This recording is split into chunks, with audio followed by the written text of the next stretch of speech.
Hey, Megan. How are you guys? Good. Great. I Thanks for doing was just this. telling Deb that you must be super busy because you're on tour. Yes, I'm actually on the tour bus right now. Oh my God. It's cool because I have the tour bus all to myself right now. So, Awesome.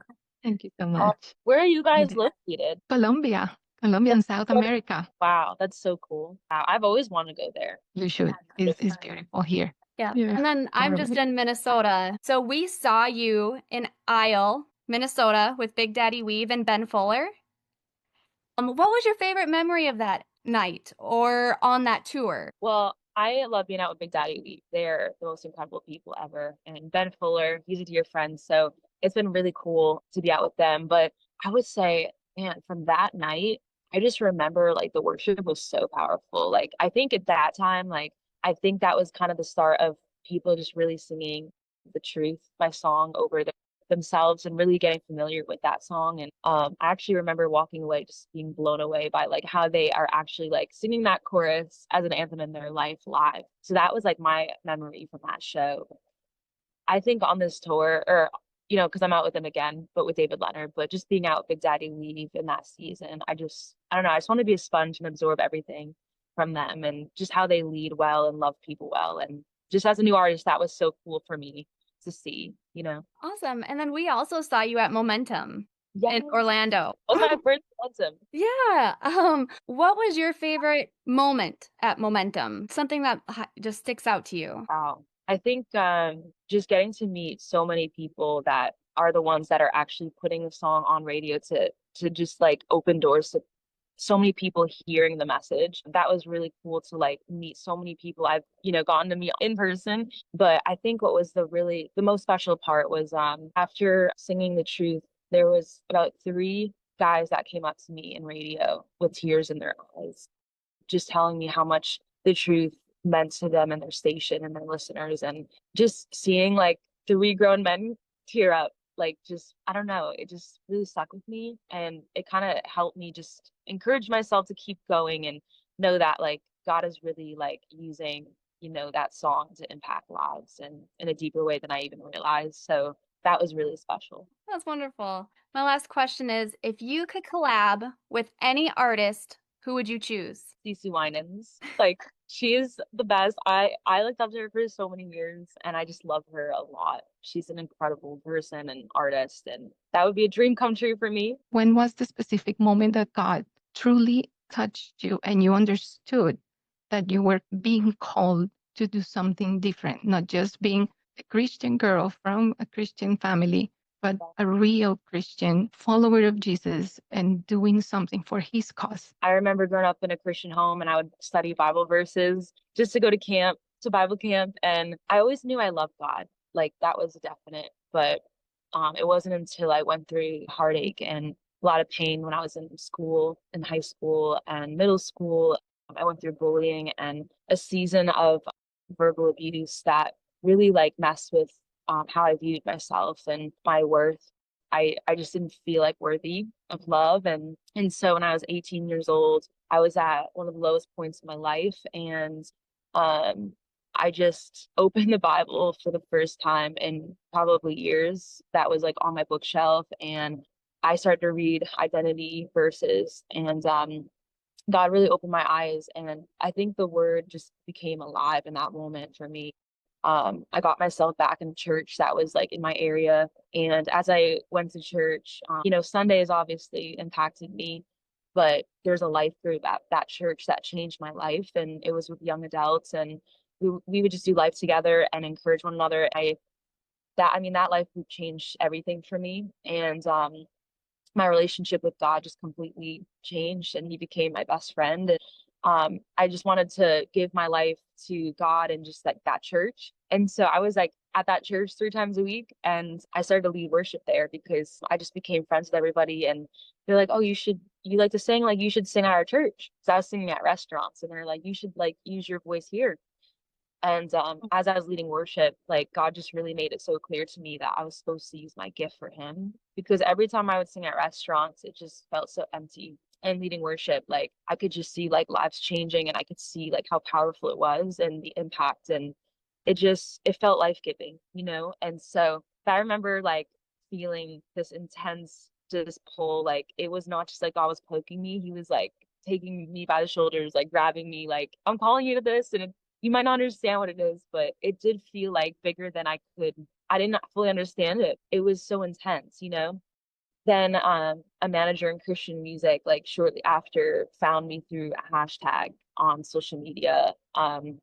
And was like, we should meet and I would love to work with you. And that's kind of when I started moving to Nashville and started writing songs and started to like really use my writing skills for the Lord as well, not just like leading worship, and started writing about my story and how God changed my life. That's kind of how the truth happened too. Just walked into a room, just so sick of feeling the way I always felt my whole life, just unworthy, you know, and God had just done so much in my life and opened these doors and I didn't feel worthy to walk through them.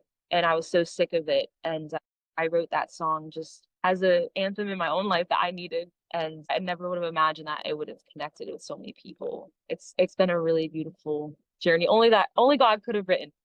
Is there a song that is not yours? A song that instantly brings you peace or reminds you of God's presence? Well, I love Casting Crowns so much. I remember like driving my mom and we would drive to the beach like blasting a Casting Crowns record when we were going through something, like whether it was like heartache or something. My mom would be like, let's go for a drive, you know. And so I would just say like praise you in the storm is one for sure for me, you know, like no matter what's going on, like I'm gonna praise you anyway, God, and like I'm gonna trust you through this. Like that was always like a really good reminder in my life. But also right now in this season, I would say Goodness of God is like a song I'm always just like singing and, you know, humming to. And I just think whenever I look back at my life, I see how good he's been, even when I didn't realize it at the time, in every moment. So I love what that says, and I love the truth in that song. You share that you once struggled deeply with self-worth, right? If you could sit down with your younger self, what's one truth that you would whisper to yourself? Man, I would tell her so many things, but I would say Jesus loves you more than you can fathom, and you're his masterpiece, and you are worthy. And yeah, there's a purpose for your life. That's what I would tell her. I think that in those moments when you're that age, like everything feels so big. That's like school's all you know, and it's like these are the people in my hometown that are around me, and like this season's not gonna end, you know. That's what it felt like for me. And I would just want to tell her like God has so much planned for you. It's like outside this town and you're gonna move on, you know, it's gonna be okay. Just hang on, you know. Do you have any siblings? Yeah. Your child? I have an older brother who is the absolute best. He's the most easygoing brother ever. Like I sometimes I steal his socks. So easygoing, and he's like my best friend. I don't see him too often anymore right now, but Mm. we're in touch all the time though. We FaceTime. Change his beliefs according to your own personal experience? Yeah. So my brother and I, we both were in church together. We were at a thing called Awanas, which is like Boy Scout, Girl Scout Bible studies and like fun games and stuff as a kid. And we go to like Bible camp together. So he grew up like with just a really good example of like what it looks like to love Jesus. And he loves going to my shows and yeah, I think he is just like ecstatic and like it's just cool to see him watch what God's done in our family, you know, and in my life. And I think it's really impacting to him and my parents, you know, just to see like the testimony of everything happening. So he's kind of like blown away, and yeah, he's awesome. Do you remember that special moment when you actually received Jesus in your heart? Yeah. Well, the first time was when I was so little, and I feel like I think I was like 7 or 8. And I remember it was like such a big day for me. Like I remember like feeling overwhelmed with joy, and like I always loved God, but I just didn't really know what it was like to have a relationship. And I don't think I was quite old enough to fully get it and Mm. understand. But the second time, like the real time was when I got baptized in 2021. That was like the moment where I was like, all right, Lord, like I'm not putting one foot in anymore. Both feet are in, and I trust you, and I believe like you're real. That was when I was like, all right, God is my best friend, and I can't do this without him. Every time I've tried to do it on my own, it ends feeling empty, and he's our only hope. So that was like a really special day. It was actually like there's a few friends I had in that life group that got baptized the same day as me too, and it was a really cool like thing to experience with them. Do you have a secret place or a ritual, something like that, that helps you connect to God before creating music? When I have a write that I see on my calendar, the night before, I try to like just be in a place of worship and prayer. I like to journal too a lot, so I'll be like journaling to God and just speaking to Him and just asking Him like, Lord, what do you want in this song? Like sometimes like He makes it really clear, and sometimes it's like, all right, we'll just see what happens that day. And God really is the one that like is dropping the song in the room, and He's the one delivering it. So sometimes it's like I go into the right and I panic because I'm like, oh no, like, I just came off a tour bus and I didn't have that time. Like I didn't have that like intimate time I really like wanted the night before. But then I'm like driving and then talking to the Lord on the way there, and then I walk in the room and it's like God's just so obviously in the room and in the song. So it really depends, and it's cool because you just never know like how it's gonna happen, but you can always tell when He's like in it and His hands on it. And sometimes it's when you least expect it. I mean, the truth, like, nobody knew walking in. Like there was not like this crazy thing I did beforehand. I was just like, all right, Lord, this is so exciting. Like I'm going into this room today, and whatever you want to do today, Lord. And I never would have thought walking out of that room, like it would have been a song that touches so many people, you know?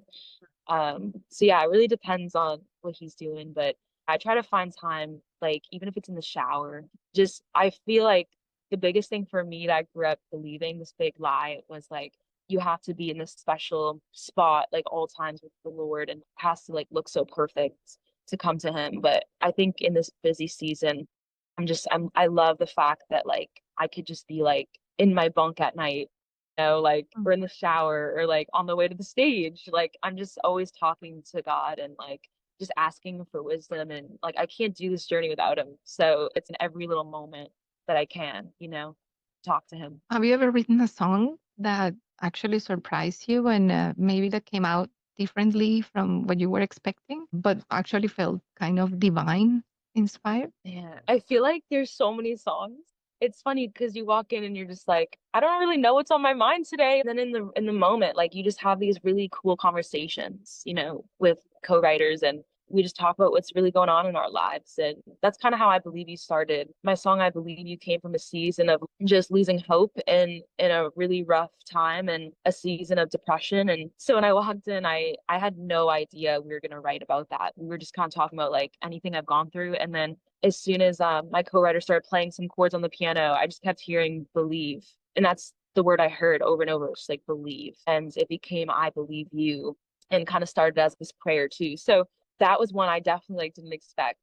Something that only God could have done, like just put the word believe in my mind, and I've just seen Him do so many things like that. So I would say honestly, most writes you never expect. What do you think about success, or what does it mean to you compared to a few years back when you started singing? Wow, that's a really good question. I've just learned that any like award or like any big moment so far in my journey, it's like that's so cool, but then it's like it's so temporary. But what really is so eternal to me is like seeing someone's life change at a show, and like literally them saying to me, this song changed my life. That is something that I found never leaves my mind. And when I'm on the road and things are hard, like away from family, it's just a reminder to keep going. And I think for me, my biggest thing is I just want to do what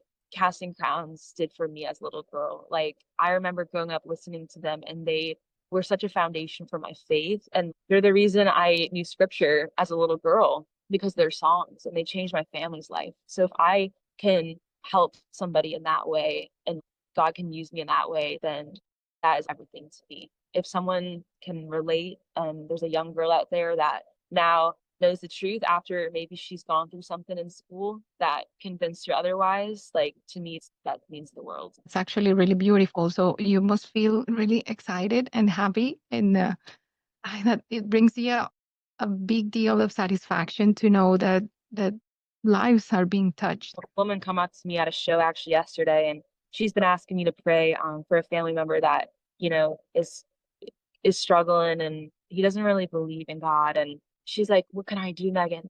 Like, is there any advice you give? And I just tell her, thank God that it's really not fully up to us to change your family member, because we can plant the seeds, we can love on them, we can show them Jesus, but God's going to change them. And like, God's going to do it in his timing and exactly how he's going to do it. And if we can just plant the seeds and just encourage that person and be used and kind of like get out of the way, like get out of the way of what God's wanting to do and be used by him. Yeah. It was a relief for her, because she's like, wow, like I feel like the pressure is off and I can just do what God's telling me to do and love on them. It's something that you're praying for, not just in your career, but probably in your heart for the next season in your life. I think my biggest prayer right now is that, and I think this just goes with, how God's just continuing to grow me in my relationship with him. But I just pray that he equips me and grows me just as a stronger believer, that I can just put my faith in him more, trust him more, in every season. Because it's like, man, if I would have told myself that 4 years ago, when I felt like I was questioning my purpose, and then knowing he had this plan written for my life. I think in this next season, it's so easy to be like, all right, like what next, Lord? Like, what are you doing? And because I'm 24, so I'm trying to figure out so many things. And sometimes I'm like, Lord, just show me now, but just kind of trusting that he's written a great story and he is the greatest author. So yeah, just trusting his plan. Awesome. Thank you, Megan, so much. Thank you for your time. And it's a really beautiful, true honor to get to know you, to get to ask you a few questions, and seeing that God is using you in such a beautiful way, because music touches completely a heart. Keep on doing that with that beautiful smile on your face and showing the love of God to others over there and everywhere you go. Thank you guys so much. Well, God bless you guys, and thanks for taking the time. Thanks for having me. Yes, we love seeing you, Megan. So thank you so much. Yeah, so good to see you guys. All right, well, take care. All right. You too. Bye. Thank you.